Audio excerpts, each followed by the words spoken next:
Hi, and welcome to the Scientist Sage Sangha. I'm Nancy Anderson Dolan from Wise Heart Wellness, and I'm so happy to see you here tonight to discuss our word and idea of the night.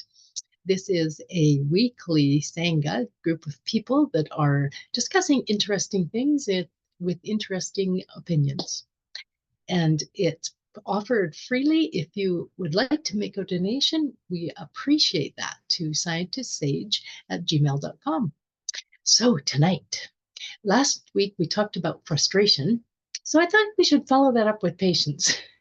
And the idea about patience, it's interesting. There's a article from Tiny Buddha and Joanne Warwick that she talked about how patience, she first thought about it. She thought, I don't like this. This isn't a good thing. And it'll mean I miss out on things if I wait and I'm patient. But she shifted dramatically as she told her story about learning to play the piano. And one of the quotes I put in the email, it was about patience not being passive. And actually it's very active. It's a concentrated strength. And I really found that through my life and through studying about this sort of thing, that I really found that patience really wasn't necessarily a virtue, because that's like, I'm going to be good and that sort of thing. But patience is a challenge for most of us. But it is this something that adds so much to our life if we embrace it in a certain way. And each one of us actually has to come to it in our own time, in our own fashion. But the idea about it is the age old idea about the tortoise and the hare. You might notice the little tortoise here tonight holding the subliminal messaging for you. And this idea, because the tortoise is constant and consistent and sure footed, as opposed to the very speedy rabbit, he wins. But we live in a culture that has a lot of hurry up to it and achieving things, and then what's the next thing, just the idea of it. We didn't get a lot of training in patience. Yeah, our parents might have said, no, you have to wait to eat to dinner or that sort of thing. But we don't really get a lot of training. Like nobody says in school, this is a skill that we're going to learn, like writing, and it really should be. So the idea of it is that when you have impatience, you might have to look, why? Why is the impatience there? Often it's about fear, things like that. But often when we start something new, we get impatient because we don't have it down. We don't know about it. We don't look good at it. We don't know the ins and outs. My son that does skis, when I first took him to cross country ski near our home, I got him on the skis and he was so excited. He'd been watching it on TV and he was just so thrilled to get the chance to do it. But then when he got on skis and he couldn't do it right away, he was so upset. And he didn't want to ever do that again. And no, no, no. Luckily, he developed some patience and now he skis for a living. But he really, he thought, I should just be able to do it like I saw it. And that's often what our impatience is. Like we just don't want to do the thing to build it up. And most things that we do in life are, they take some practice and some patience and some repetition to get at it or just to get through it. Like raising children, it takes a lot of patience. Even like knitting a sweater or sewing a dress, or learning how to do those things and making it from the beginning to the end, or becoming an elite athlete. The woman that wrote for Tiny Buddha in the email, she was an elite athlete. And what she found was, as a young child, she was a horsewoman. And that came really naturally to her, and she started really young. So her practicing that was not a big deal. But when she tried to play the piano, she didn't have, her hands wouldn't do the things they needed to. And she was slow at it, and it irritated her. But she had literally the patience. She had a plan about patience. She said to her piano instructor that if it took till she was 70, she didn't care. She just wanted to learn to play the piano. And so as she went through it, she became a little excited when she got things like her hands doing different things at different times, which is a serious skill for us. And we can forget those small accomplishments in our impatience to get to bigger ones or just the next one. And watching both of my children as they went through their skill building times of their careers, it was lots of times where they're very impatient. And that is so interesting as we go along to find out because we don't know where it's going to finish. We may take up something and stick with it and be really good at it, and we may take up something and leave it. I've seen so many people that go to university for 4 years and then decide they don't like what they've been trained in. And so they got to go to something else. And our impatience in that kind of thing is really difficult to deal with. And so we're afraid sometimes to follow through on things because we think that we're not going to get the outcome we want. And not savoring those smaller things along the way doesn't make life very much fun.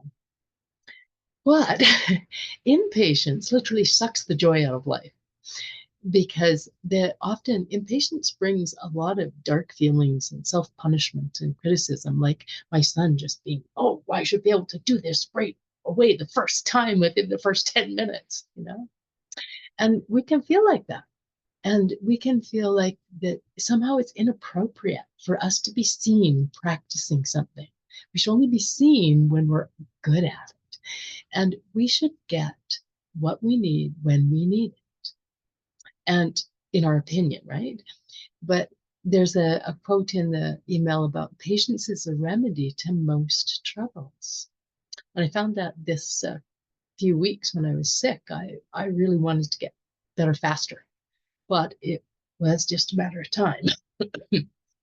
And so that idea about what's going to happen and how fast it's going to happen and how it's going to look, if we can notice that as we are going through our impatience and get curious about it instead of cross, things can change.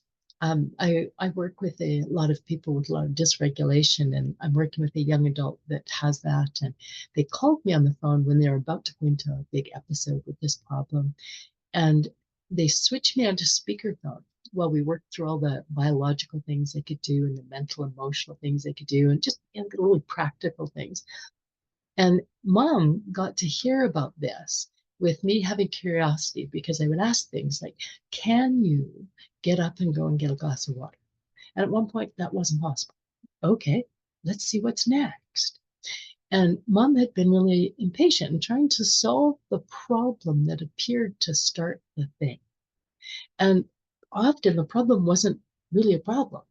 The person was having this experience triggered by distress in their body, and it got associated with the problem. But it was so interesting because this mom was like, just a minute, I get it. I just have to have patience with the process of talking them down. And it was like, yes, that's it. Yay. And if we can know that for ourselves, we can have patience with ourselves in the process of talking ourselves down. And there's some information further down that I'm going to go to in a moment about that talking ourselves down. But just the idea that patience isn't easy. It is a skill that we develop, like bike riding or writing, things like that, that it's actually there. That when we can just recognize when we're not going forward at a speed we wanted or we're that sort of thing, and we can just allow space to move and breathe and enjoy what's going on right then, like the learning of a sport or learning how to do something weird, like knitting a sweater. And we can have our life play out at its own rhythm. But when we rush around and we lose patience, we miss out on that sort of background melody or flow of our lives. And we often cut experiences short that we might have had. Some people around me don't like to stand in line, and they're often like, let's just go do something else or go somewhere else. And it's like, well, we'd really like to go to this restaurant or get on that ride or go to this movie. You can just wait here for a bit. And really, one of the things that I strive to teach my children was to be able to wait well and enjoy the experience of waiting and be creative about they do that. But when we think that there's something we're going to lose or we have some sort of inadequacy, that sort of thing, we don't have to run away. We just can explore it a little bit and really harness that energy that is there, both of the fear of we're not going to get what we want and our desire for it. We can actually start to mold it into a force that takes us forward. So we get to enjoy it. We get to go, oh, often when we get something really easily, it doesn't have the same impact on us as when we are patient and working for something too. So there is a video in the email that was talking about the power of patience. And um, it is quite long, so I put down some notes about it. And we were talking a moment ago about top-down patience. That's when we use our minds literally to calm ourselves and to like telling ourselves that, we don't have to get impatient. It's okay if this doesn't happen just like that. We'll be okay anyway. And that's good. And that's a nice first line defense. But it takes a lot of effort and energy and it's wearing on us. So it's, like being in a lineup and telling ourselves that over and over, it can be a little much. And we can end up impatient, trying to be patient. So bottom up patience, and this is from the Buddhist tradition, is more like system improvements. And we can work intentionally to develop this underlying calm. And that is lovely. I work a lot with addicts and working them with the wiring in their bodies. How can we actually relax more? And often when people first come in, they're sitting like this. They're, they're not very relaxed. And we talk about, oh, do you notice that your shoulders are up here? Can you just lower one of them? Let's see how that goes.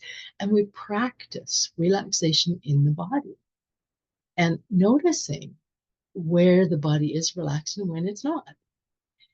I go, oh, okay. And that enjoying a moment of quietness. But this takes a little patience too, because often when we sit first, we're restless and impatient. I need to be calmer sooner. And that's not how it works. We just don't get patience quickly when we want patience quickly. We get patience by building. And so, but we really can develop that underlying tranquility and let the chaos of the day go across. And so we might get caught up, we might get invited into impatience, but we can go, no, I think I'll just sit here and see what happens next. Now, of course, there's times where you shouldn't be doing that. Do not sit inside your house if it's on fire waiting for the fire department. Leave the house. But most of the time, it's not that kind of thing. It's often, there was a wonderful TEDx talk about patience, and he's talked about going into the work staff room and you go to put your stuff in the microwave and there's about 4 or 5 minutes left on. You're like, why is that like that? It's because the person before you was standing there like they just couldn't wait for that last 4 or 5 minutes or 30 seconds or whatever. And that's how we feel. And so it really is about, okay, how can I practice? And in as little as like 10 minutes a day, you can practice melting the impatience, dealing with it in your body, breathing a little different, checking where the impatience feels in your body. Maybe it's your jaw or your shoulders, and just relax out of it. And often the curiousness in this actually drains off that energy of impatience. And if you do it well in 10 minutes, almost everything that we want to happen comes in 10 minutes. Our server brings our food, the light changes, also the cat stops crying, whatever it is. But it's really useful to develop what they call trait tranquility so that my state is more tranquil than on edge. And then the same sort of bottom up, literally the awareness of a fuller contentment. So when you have a moment when you're content or just at ease or enoughness, just to notice it. And you literally notice it and take time to install that feeling like, oh, this is great right now. It's going along well. I don't have to have control of the world. It's just going along and I'm okay with it.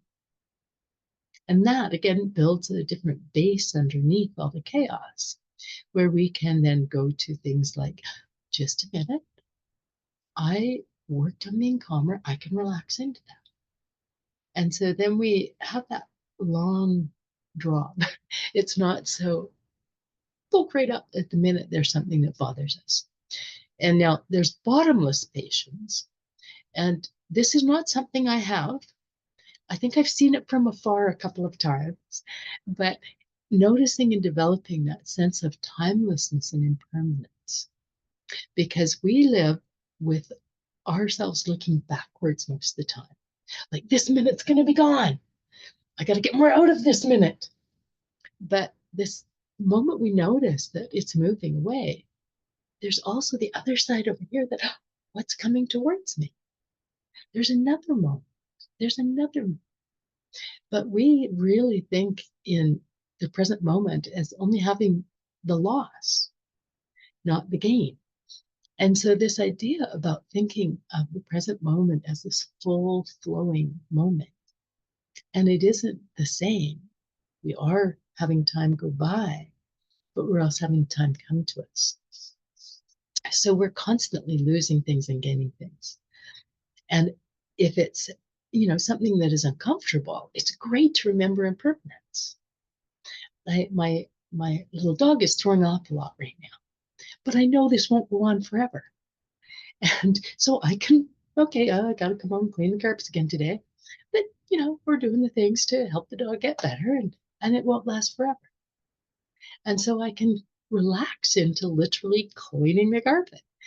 So this idea of this bottomless patience, because there's no need for it, that it's just life is just flowing. It's a bit of a stretch for most of us, but I encourage you to keep it in mind there. My version of this is literally to be water, not mud on the earth. Mud is sticky and clumps and dries, but just being water, it's like, oh, I can just flow through this. I might not get my way. That's not what we're talking about, but it's going to be the next moment. So I invite you in to wrap this up with me, um, with the idea of just noticing how impatience shows up for you. And literally, the idea that there are ways that you can shift it for yourself, your experience. And the reason we would do this is there's very many good things. Like, delayed gratification is a great skill. And our bodies and brains are not designed to be driven all the time. It would be like leaving your car running 24/7 all the time. It would wear out really fast. But we move with the cycles of nature and think of alignment as opposed to arrangement. And so when we move along like that, there's a wonderful difference in us. We reduce what's called allostatic load, and that's just the wear and tear on the body. And the wear and tear is from stress, from situations, from what we put in our body, from sleeping or not, all sorts of things like that. But it really changes when we are patient, because our body heals more. It allows a sufficient level of allostatic load to motivate us, but it doesn't get us into discomfort where we're not functioning. So really, those things are really, really good. And it makes us feel like our lives are fuller, as opposed to smaller and lesser and losing. So the idea of patience may sound like, oh, I don't want to have that. That's for people who can't get what they want or make things happen. But really, it's for people who make things happen in a different way. So I will close this with a meditation. And just the people with me, feel free to go off camera and get comfortable. And we're just going to Notice about impatience. So bring to mind a time when you felt impatient. And it could be something good, like waiting for a baby to be born, or it could be something difficult, like waiting for the police to come when you've had a car accident. So anything at all, and even small things in between.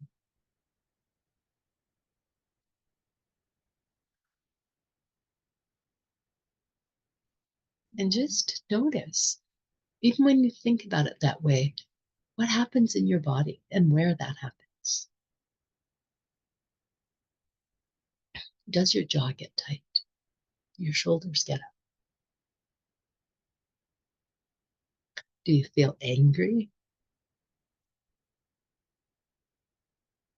Do you feel fearful or disappointed or sad? Everyone has their own little furball of emotions, I guess. But if you can imagine bringing different energy, the energy of flow,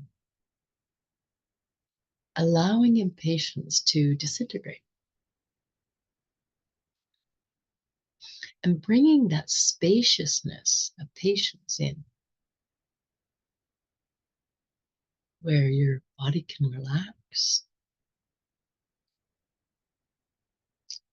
your muscles, your thoughts.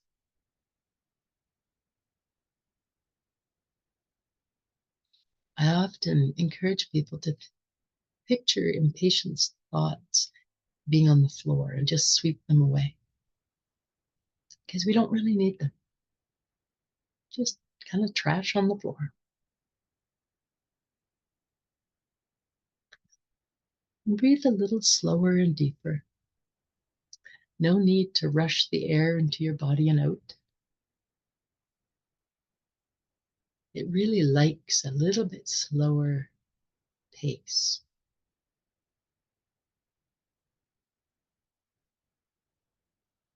And then, if you feel guided to, you might put a hand on wherever you feel impatience.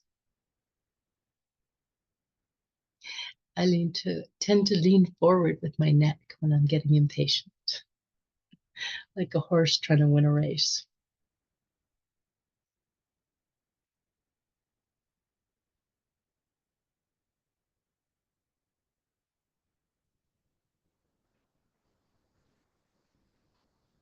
And relax your throat.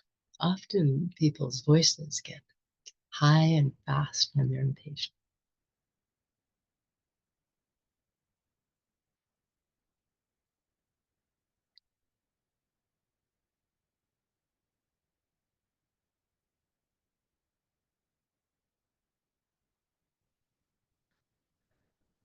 Then just see if there is a place of tranquility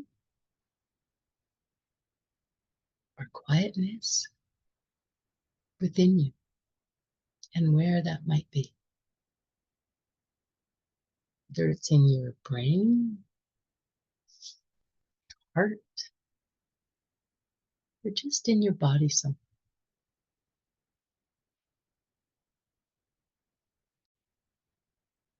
Just be curious.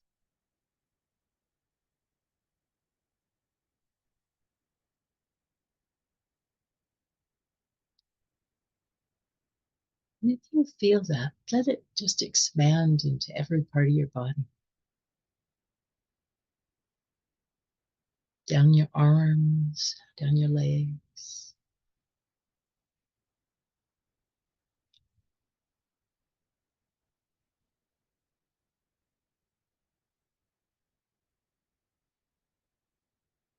And just think about opening up to the pace of life as it is right now for you.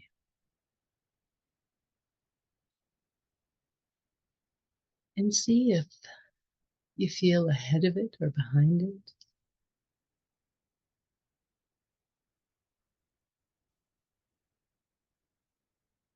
or if there's just that okayness, the contentedness with it at this moment.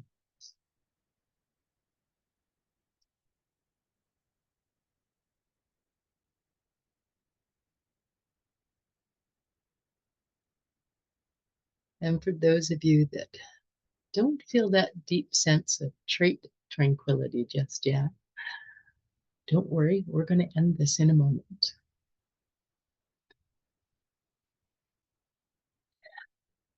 One more breath out.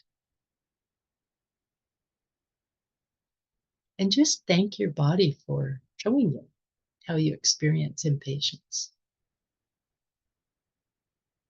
And invite it into showing you how to experience patience over the next few days.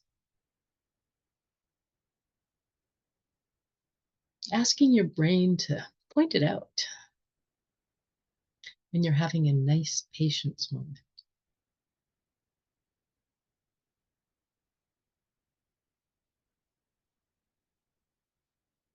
Then, as you like, come back.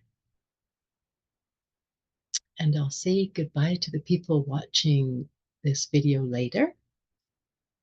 And for the people with me, I'll be with you in just a moment. I am with you. You are with me. Blessed be. Thank you for watching.